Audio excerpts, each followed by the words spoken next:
Hey, welcome back to Kitchen Treks. Today we're making a delicious cookie from Mexico called Marranitos. Marranitos are Mexican gingerbread cookies, and they're actually cut into little piggies. Isn't that so cute? You can even buy them in bigger sizes, but today I opted to make them a little smaller. That way I don't eat like a big cookie all by myself. But you can find them in bakeries during Christmas time in the winter time because they're warm and they have this absolutely delicious molasses flavor that comes from this sugar product. You can buy a block of sugar in Mexico called panela, and it's extracted directly from sugarcane, which I think is really cool. And all you do is shave pieces of the sugar block off and put it into your batter, and it gives the cookie the most amazing molasses color. But if you can't find that in a store near you, you can just use brown sugar and you'll pretty much be able to replicate the taste. But I'm ready. I'm so ready to make these. Let's get started. To make these cookies, you're gonna need 1/2 cup unsalted butter, 1 cup dark brown sugar, but you can also use light brown sugar, 3/4 cup of unsulfured molasses, 1/4 cup of milk, 1½ teaspoons of vanilla extract, 5 cups of all-purpose flour, 2 teaspoons of ground ginger, and 1½ teaspoons of baking soda, as well as 1½ teaspoons of ground sugar. You can also add in nutmeg and allspice if you prefer. Lastly, you're gonna need some cookie cutters, and today I'm gonna use this piggy stencil. You can also buy a real cookie cutter online, and I'll link my stencil and the cookie cutter down below. To stay with tradition, I'm also going to be using 1/4 cup of this shaved sugarcane block called panela. We will be starting off by creaming the butter. Make sure it's room temperature. I'm going to cream it until it's smooth. Once the butter is smooth, we're going to add in our 1 cup of packed brown sugar, and we're going to blend it. Next up, don't use an immersion blender mixer. Okay, now we're going to make this completely blended. It was at this moment that I realized that I didn't have 2 of the same sized whisk attachments. And normally it just works with 1, but that didn't work either. Do it with your hands, the old-fashioned way. And somehow this didn't work either. I would say that this is pretty combined. Next, we're gonna add in 1 egg.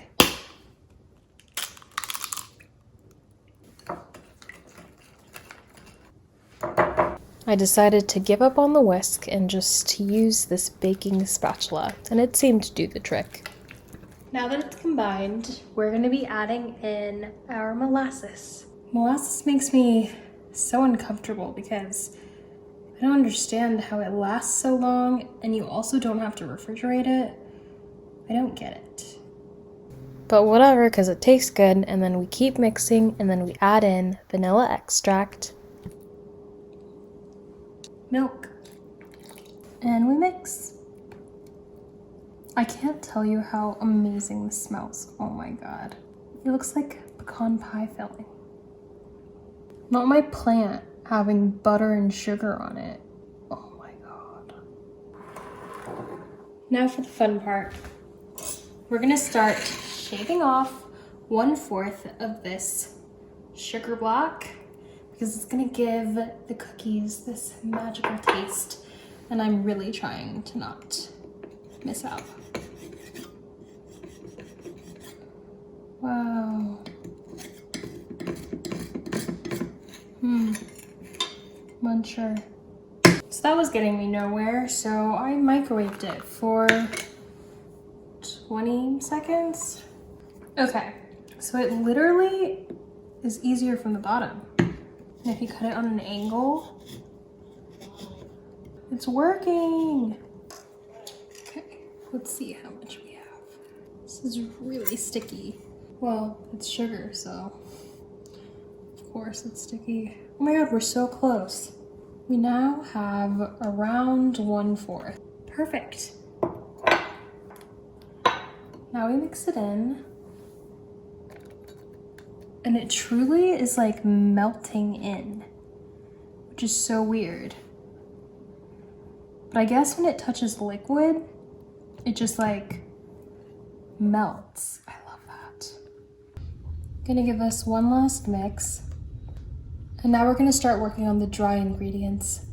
Gonna start off with your flour.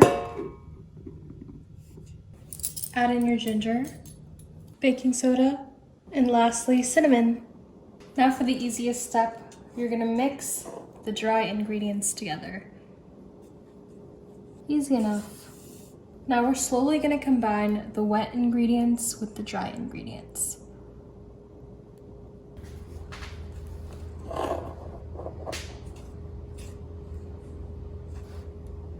I got impatient, so I added in the whole thing, but definitely just add in 1 cup at a time because it's way easier to mix that way.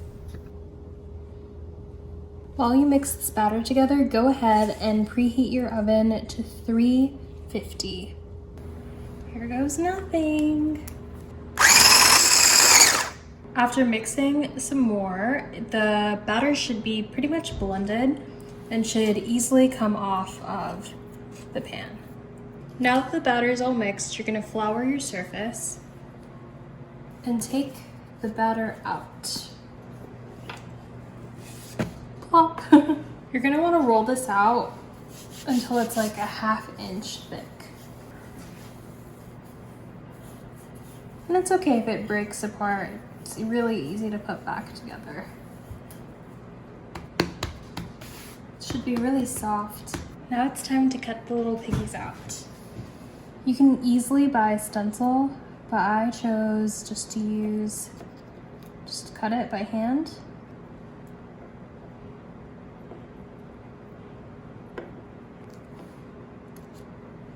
Yay! It worked.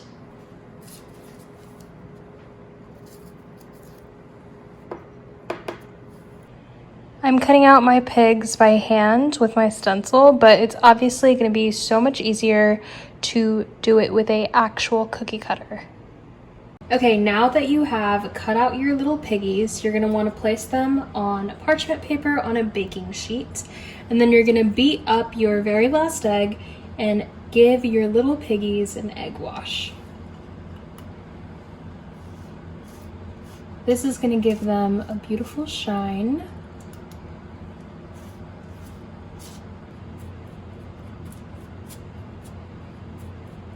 Now that you're done with the egg wash, you're gonna put your pigs into the oven for 10 minutes until they're golden brown. And this is the final product. Look how adorable they are. You can also make any other shape you want, like a Christmas tree or a reindeer. Enjoy with some coffee or tea or milk of your choice.